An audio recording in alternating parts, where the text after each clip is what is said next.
Bismillahirrahmanirrahim. Assalamu alaikum wa rahmatullahi wa barakatuh. In this video, I'm going to talk about vowels. That is the topic of chapter 2 and chapter 3 of your textbook. Now,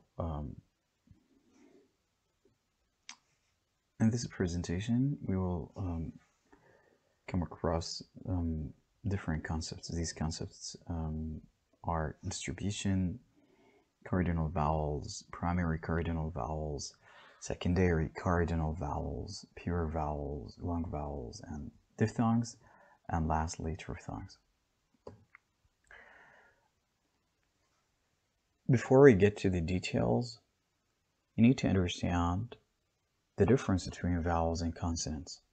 Now, both of vowels and consonants are major groups of the major types of sounds found in all languages. Now, a plausible question would be, what is the difference between vowels and consonants? Or better yet, what is the criteria according to which we can distinguish between vowels and consonants? Now, you could answer this question on two levels. The first level has to do with the phonetic level. Now, phonetically speaking, the difference between vowels and consonants has to do with the obstruction and the airstream when we produce sounds. What do I mean by that? Well, we all know that phonetically, keep in mind, we're talking about on a phonetic level. So phonetically, vowels are produced when there is no obstruction in the airstream. Okay. However, consonants are produced when there is an obstruction in the airstream. And of course, that is during the process of pronouncing these sounds. That is on a phonetic level. But if you were to consider the difference between vowels and consonants on a phonological level, then the criteria is different. We have to adopt a different criterion here. And this is what we call distribution. Now, distribution is the difference between vowels and consonants on a phonological level. That is when sounds being a part of a specific sound system. Now, the difference when sounds get together, when phonemes get together in a specific sound system, they form different patterns. They behave in certain ways. And according to the patterns that they form and according to the way they with which they behave, the criteria to judge whether a certain phoneme is a vowel or a consonant is called distribution. Now, distribution, as you can see, is the different contexts and positions in which particular sounds can occur. So now it should be clear that if we were to consider the difference between vowels and consonants, then you have to think of two levels. That is the phonetic level. The criterion adopted there is different from the criterion adopted if we were to consider the difference between vowels and consonants on a phonological level. The other question is how vowels differ from each other. Now, it is crucial to think about this. Now, how vowels differ from each other. Well, vowels, this is like when I say how vowels differ from each other, this is the way with which we can describe vowels. Now, we describe vowels by depending on two criteria too. The first criteria has to do with the shape and position of the tongue in relation to the dimensions of the oral cavity. Okay, this is one. Shape and position of the tongue in relation to the dimensions of the oral cavity and shapes and positions of the lips. Let's start to the first one. What do I mean by the shape and position of the tongue in relation to the dimension of the oral cavity? Now, as you can see here, we have this is cross section, okay, of the oral cavity. Now this is the oral cavity. This is the oral cavity. The oral cavity has two dimensions. A vertical one. This is the vertical dimension. Okay, vertical dimension, and this is the horizontal dimension. Now the vertical dimension represents the distance between the lower jaw and the upper jaw. Okay, and again it changes. And the horizontal dimension, starts from the beginning of the mouth, the front of the mouth, towards the end of the mouth, towards the back of the mouth. Now, this is what we call, again, the oral cavity, and again, it has two dimensions, vertical dimension and the horizontal dimension. Now, according to these dimensions, according to this space, that is the oral cavity, we can describe vowels. So again, we describe vowels in terms of the position of the tongue in relation to this cavity, okay, in relation to these two dimensions, the vertical one and the horizontal one. So to be clear, now again, if you see this shape, okay, this represents the oral cavity. This point here, this is the front of the mouth, and when it is so close, okay, this point, it is the front of the mouth, and when it is open, and this one is the back of the mouth, however, when the mouth is close, and this is the back of the mouth when the mouth is open. So see, this represents the oral cavity with the two dimensions. Now, if you were to produce the sound E, this one, E. Now, you can pay attention to these two dimensions. You can notice that the jaws are really close, okay, and it's at the beginning, it's at the front of the mouth. However, if you were to produce this one, ah, then this one, you can feel it is at the back of the mouth, and the mouth is really open. So this, if you practice these two, if you practice producing these two sounds, E and ah, E and ah, you can get a feeling what we mean by these two dimensions, the vertical dimension and the horizontal dimension. Now, these sounds they represent the borders of the oral cavity. Okay, so again, this one is this vowel is close in the front. This one is back and back and a close, and this one is back and open, and this one is a front and open. So these are the four intersections of the two dimensions, that is the vertical dimension and the horizontal dimension.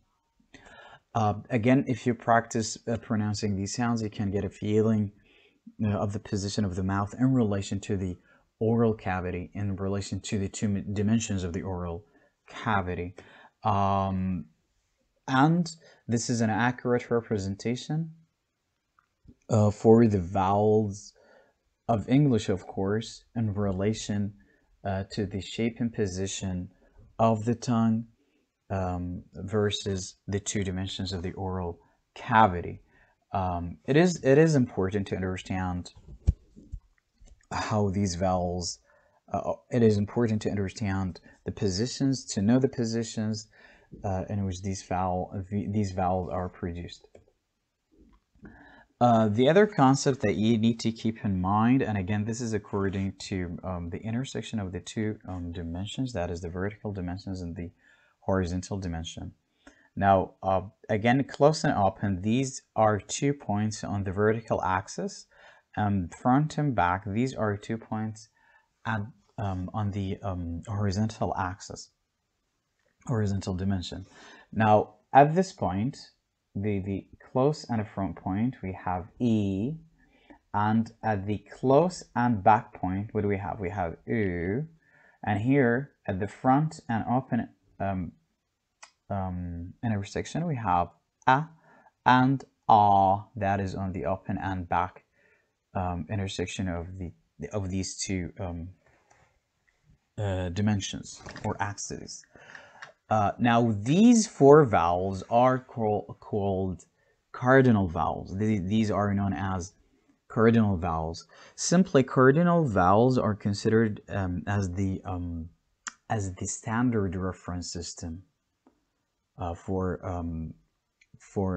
vowels in general. That is for comparing, for studying, for describing vowels in general. And what do I mean by cardinal vowels? It means these represent, the extreme points in which vowels are produced. In other words, all vowels are produced within the range, not outside the range of these four vowels. No, it is within the range of these four vowels. Therefore, these vowels are called as cardinal vowels. These are the chief vowels. Therefore, we judge other vowels against them with reference to them. Okay, so that is important for you guys to remember. Now, the other criteria according to which we describe vowels, the first one had to do with the shape and position of the tongue in relation to the two dimensions of the oral cavity. That was one. Two, the other criteria according to which we can judge or describe vowels, that has to do with the shapes and positions of the lips.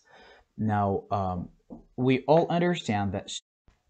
Now, we all know that lips are movable organs of speech, meaning they could have different shapes and positions. And as you can see,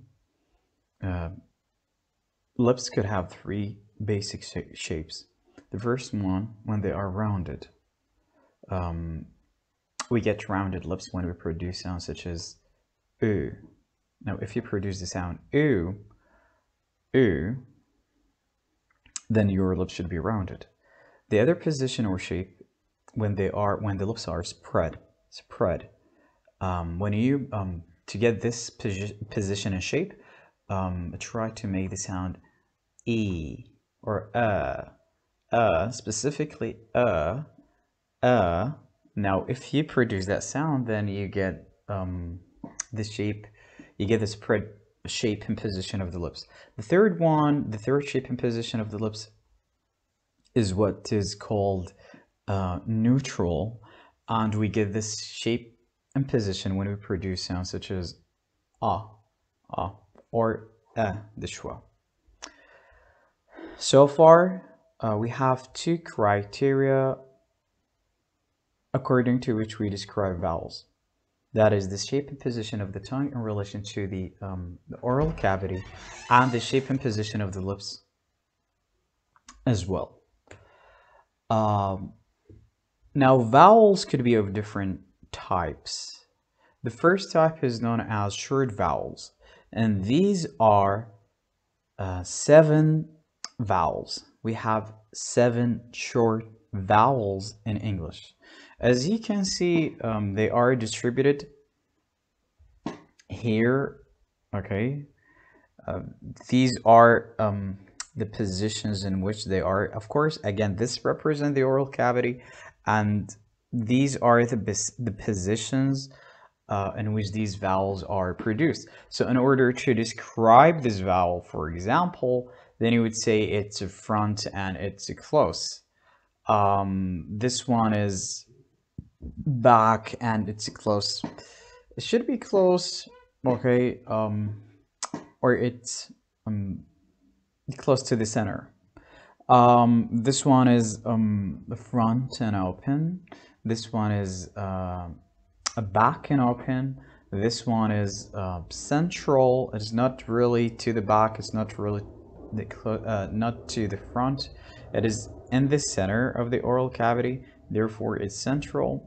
and it's open mid, okay, and this one is always a front, and it's open mid, not really open, not really close, something in the middle. So again, so this is how you describe these vowels, and you can refer to your book, in which they provide accurate descriptions for these short vowels. The other type of vowels, and this is the topic of chapter 3, we have long vowels. Before we get to the number of these 4 vowels and how we describe them, you need to understand that the difference between short vowels and long vowels has to do with the length of the breath. Okay, the length of the breath. This is what differentiates between long vowels and short vowels. So if you were to take this, if you were to consider this vowel, which is a long vowel, E, and the other short, and another short vowel that is the one, the short version of this vowel, which is then and E, the main difference is in the length of the breath and of course the quality of the vowel. So keep that in mind. Now, we have 5 long vowels in English, as you can see: E, U, A, and A. So these are the long vowels in English. And again, you describe them in the same manner with which we describe the short vowels, so according to their position in the oral cavity. So this one is always close and it's always front. This one is always back and it's always close. And this the same applies to the rest of these vowels. The other type of vowels is known as diphthongs. Diphthongs. Now, diphthongs could be defined as a quick glide from one vowel towards another vowel. Okay, so it's a quick glide, a quick movement, of course, in the oral cavity from one vowel to a second vowel. Okay, actually, this is what we mean by diphthong. Diphthong means technically they are 2 sounds, however, they are considered as one vowel. Okay, and diphthongs are of 2 types: centering and closing. Centering and closing. Okay, centering diphthongs and closing diphthongs. The centering diphthongs, all of them end with this vowel, with this one, which is the schwa. And I think you know that this schwa, this vowel, is central. And since all of these diphthongs, all the 3, end with the central vowel, therefore they are called centering. Centering. That is, again, if you think of a diphthong as a glide from one vowel to another, that is a glide in the oral cavity, that is a movement, then these diphthongs, so this one is a glider from this one to the schwa, which is a central one. And again, this one is a glider from here to here, and this one the same. It's glider from here to here. So all of them, okay, represent a glider from a certain position towards the center of the oral cavity. Therefore, they are called centering. The other group of diphthongs is called closing. Okay, closing. Sorry, and they are of 2 types also. The first group ends with this short vowel as an a, I, oi. Okay, and the other group ends with this short vowel u as an o and ow. And both this vowel and this vowel, both of them are close vowels. Therefore, this group of diphthongs is called as closing vowels. And again, why is that? Because again, back to the definition of the diphthong, that is a quick glider from one vowel to another. So the closing groups, the glide starts from a one position towards close position, that therefore they are closing. So please pay attention to that. And again, if you pay attention to this figure, it explains the movement of the glide in these diphthongs, which are the centering diphthongs. All of them glide towards the center, therefore they are centering. And the other figure, this figure, illustrates what we mean by closing diphthongs. And again, all of these 5 diphthongs could be thought of as a movement from one position in the oral cavity towards the closing area, or towards the close point, that is to the close point in the oral cavity. Therefore, these diphthongs are considered as a closing diphthongs. One last idea that you need to understand, that is TRIPHTHONGS. TRIPHTHONGs could be considered as a type of vowels, and they could be defined as again a glide from one vowel, a quick glide or a quick movement from one vowel to a second to another. Okay, so basically we have 3 vowels in a row.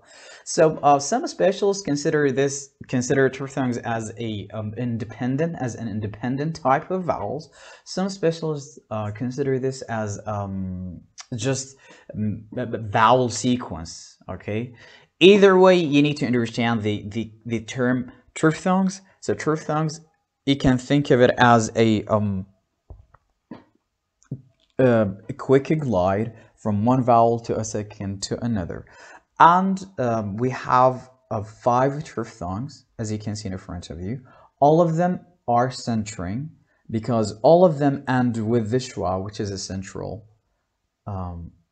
vowel. So that's it for chapter 2 and chapter 3. And here are the definitions for the basic concepts. Thank you for listening. And this covers the basic ideas in chapter 2 and chapter 3. Take care.